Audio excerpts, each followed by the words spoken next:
We were opened by Bill English, who gave an address and made some comments that he hadn't made anywhere before. He said that the Constitution isn't just the formal instruments but that we did know, but he also said that the relationship with the Maori Party looks like and feels like an embodiment of the treaty relationship, that it's based on respectful agreement and disagreement. And he characterised the relationship with the Iwi Leaders Forum the same way. I don't think he said that anywhere before. He also talked about the fiscal constitution that gives government the right to take money off people and the annual accountability arrangements, but that doesn't really work well for the government, so they need also a focus on results and a multi-year focus. Matthew Palmer, as our constitutional expert, talked about the Constitution as the rules for the use of power. It includes the conventions and the norms, not just what's written. The New Zealand Constitution being relatively streamlined in comparison with other countries, and MMP having bridled the power of politicians and parties. And you'll know Sir Geoffrey Palmer wrote about unbridled power and then bridled power and semi-bridled power. He talked about the treaty being half in and half out of the Constitution, and his view that it should be firmly in with clarity so that the courts can rule on compliance or otherwise. Elizabeth Rata from Auckland University spoke about democracy,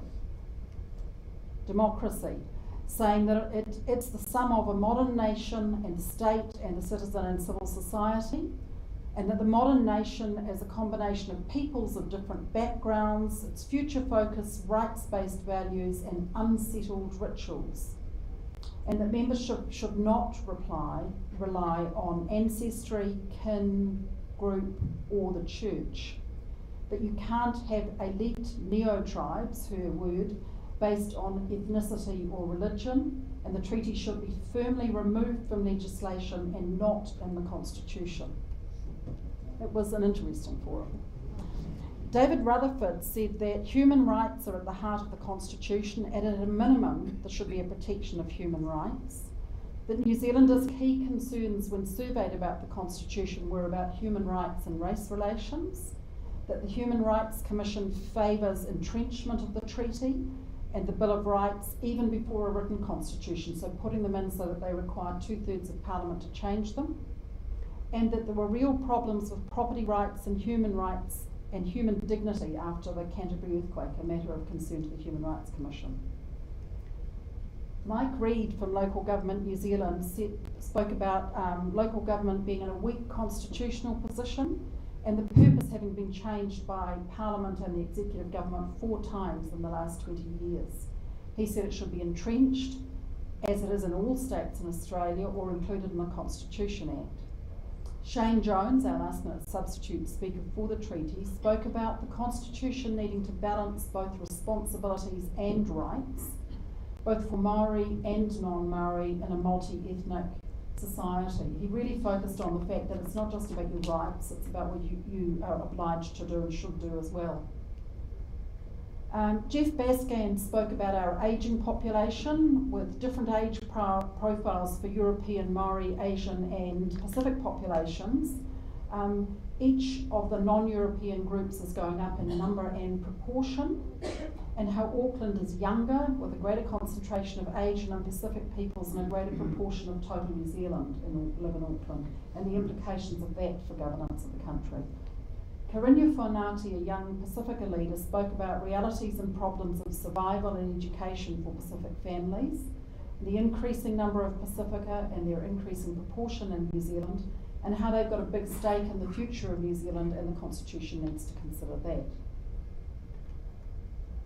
Muriel Newman spoke about the current review being political and consultation being too focused on Maori, that the written constitution would override the ability of Parliament to make laws, and that the treaty does not have any legal weight, and a treaty-based constitution would preference Maori in health and welfare, and she thought this was improper. Susan Blakey, former City Missioner, talked about the thorny relationship between the law and social justice, and the need for measures of social justice, social capital, tolerance, and the inclusion of other groups, and the need for better citizenship. Nigel Gould spoke about New Zealand being a nation of many peoples who arrived over time, saying the treaty was unique and Maori seats were supposed to be transitional and there's a question of when they should be abolished, and the need to create legal equivalents for the rights of all New Zealanders.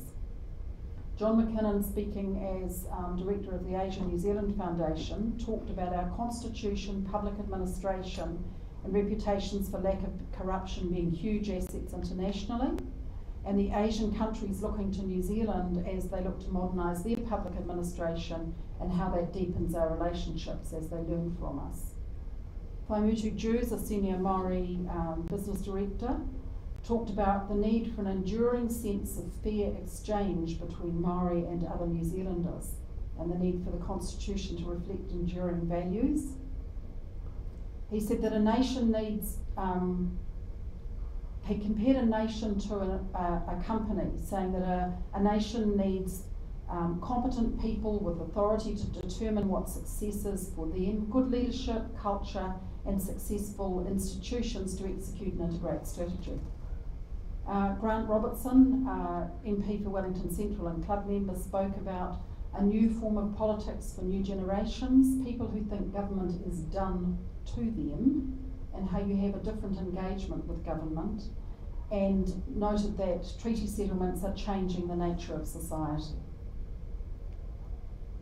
Phil O'Reilly was our closing speaker, or close to closing, said that New Zealand's biggest competitive advantage is that we're the least corrupt nation in the world. He talked about the proximity between the top and bottom of our society and the high levels of trust and respect for property. He said that the constitution conversation is important for all people in New Zealand, including business, so that we actually understand what we have, even if we don't change it. And then John, as a member of the Constitutional Advisory Panel, talked about the conversation the panel had with New Zealanders, the need for better understanding of the constitutional arrangements and better civics teaching, the huge spread of contradictory views that were discovered, the most contentious issues being those around minorities and vulnerable groups, and that maybe the Constitution doesn't address those best, the policy does. And the panel is due to report in mid-December this year, so maybe John will talk to us about that once it comes out. And Jonathan Boston closed by noting that the Constitution is actually important, and it's important to take our citizenship seriously. So that was it at a gallop.